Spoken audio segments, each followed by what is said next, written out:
Hi. When this book was published back in 2019, it's fair to say that none of us had any idea what lay around the corner. And yet, for those people lucky enough to grasp the difference between self-worth and self-esteem, most of them will tell you that this awareness has been a game changer during the pandemic. Let's look at why in this video. So, to illustrate it, let's look at some of the scenarios in which many people currently find themselves. Number one, a lot of people are experiencing loss.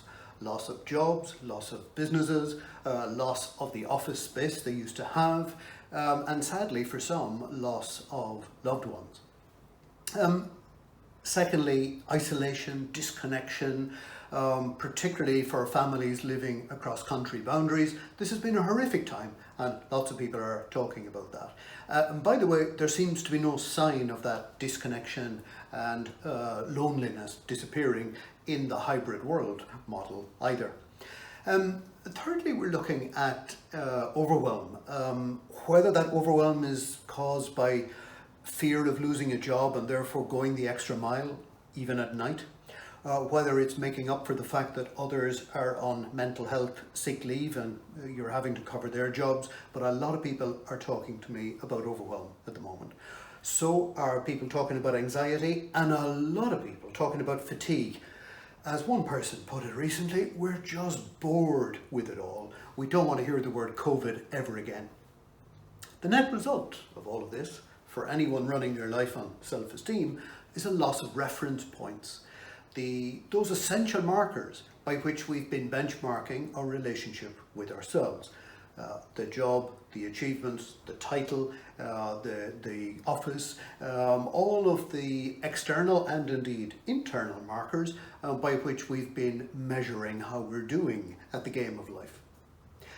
Self-worth invites us to go deeper, to get past some of these conditions. The whole point about self-worth, as defined in the book, is to be a loyal friend to ourselves in all conditions, no matter what's going on around you and no matter what's going on inside either. Oh yes, so it's self-care by another name. I hear you say, well, no, not really. Self-worth is something else, much more specific.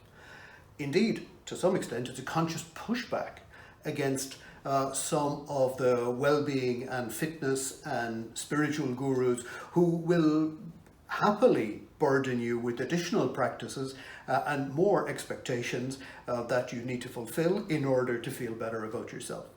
Self-worth doesn't require you to do anything, because self-worth is something you already have.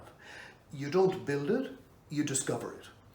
And therefore, it's about the intention behind your self-care or your well-being practice, or even the way you conduct a meeting today with a client or a prospect or a colleague. Is your intention in that activity to somehow prove yourself, to validate yourself, to come across well? If so, that is still self-esteem based. Or are you expressing your own being, your own talents, your own strengths as you already are, and looking for ways to be useful, irrespective of how that practice goes or how that discussion goes? That's self-worth. And with self-worth, it's a bit like the roots of this plant. You know, we've been focusing for a long time on the leaves and the shoots and the flowers, but you know, plants go through seasons. Flowers fall off, leaves fall off. Plants wither sometimes, often for prolonged periods of time. But if the roots are good, then it comes back again. And that's exactly what self-worth is like in today's world. So let's look at some of the ways, some of the ripple effects, if you like, that self-worth brings in the environment in which we find ourselves. Number one, it stops the self-reproach. Blaming ourselves for where we are or how we got here or what we should have done differently, etc., or even how we're feeling. And as a result, number two, we have more energy. And energy is fundamental right now. All future growth depends on energy, your personal energy, the energy of your team. And therefore, we need to have energy, and we need the ability to deal with setbacks, that quality called resilience. Now, we've all been getting lots of practice with dealing with setbacks. With self-worth, you can deal with a setback in much shorter time than the more traditional self-esteem approach that requires you to find the positive in every situation in order to feel good about you. You can deal with not knowing the answer, and that's quite important in how we approach the future. An awful lot of my day job is actually harnessing the energy of not knowing the answer in order to build relationships with people. And this gives us a renewed focus on opportunity and a renewed focus on usefulness, rather than narcissistic self-preoccupation. It's often in the dark times that the new ideas and the new perspectives emerge. Whether that's seizing a new opportunity to form a different work culture, whether that's a new career or business direction more in line with your values, or whether that's even just deepening your own sense of relationship with yourself.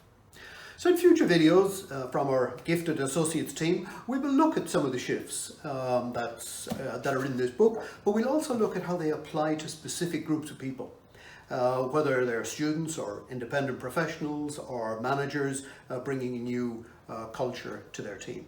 And of course, I hope you rush out and you buy the book or find it on your shelf and read it. But maybe what I'm asking you to do in this video, what would be even more valuable, is actually to use these times as an opportunity. Maybe even an opportunity to push back against this culture of conditional self-esteem, starting with yourself and the people you care about. Perhaps your kids or your colleagues at work or a friend going through a difficult career transition. Whether you use your own language, whether you use this video or other tools on Self-Worth Academy's website, but perhaps what's most important of all is the potential of using your own experience to show them the difference it's made for you, and therefore inspire them to think differently about their relationship with themselves. At the book launches back in 2019, I spoke about a vision of a world more based on self-worth rather than self-esteem, and the difference that would make day to day. Just imagine if in your team or your family, people were okay and weren't chasing validation all the time, or they communicated to contribute rather than to be interesting or to seek the limelight. Just imagine if they brought all their gifts to the table instead of losing energy in narcissistic self-reflection and self-evaluation. Just imagine if their mental health was rooted in a deeper sense of self-worth, no matter what was going on around them. I think the pandemic has showed us that we still have a long way to go. It's more vital than ever that self-worth becomes the foundation of living and working.